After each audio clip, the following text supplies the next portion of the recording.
days away. Have you heard? Early voting already underway in many states across the country, raising serious questions about the extent of possible voter fraud.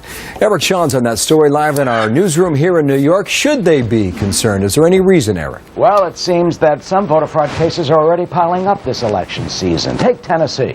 That's where Joanne Cronin has been indicted in a vote-buying case. The prosecutor there saying, quote, "For too long, this sort of criminal activity has been accepted as part of life. It will no longer be tolerated." Meanwhile, in Connecticut, State Representative Christiana Ayala has been indicted on 19 voter fraud charges, while in Texas, 2 pled guilty on buying votes with cash and cocaine, while in Rhode Island, police are investigating several voter fraud allegations there. Some analysts admit voter fraud happens, but say it's not as widespread as many fear. I think that the threat of voter fraud is often exaggerated. That said, where it happens, it's quite serious. And I certainly don't condone it where it happens, and it's important to be vigilant against it.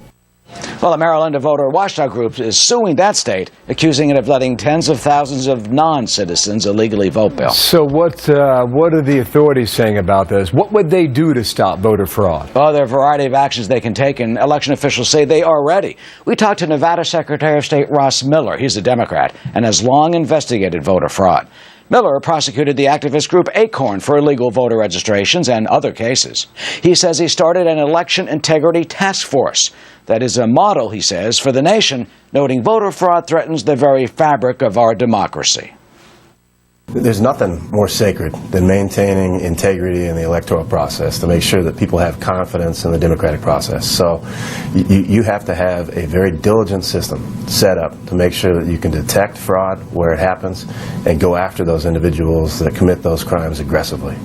Now, recent cases in Nevada involved illegal immigrant voting, double voting, and candidates who were not even eligible to run, Bill. Wow. Eric, thanks. Eric Sean, stay on it here in New York. Thanks, Martha.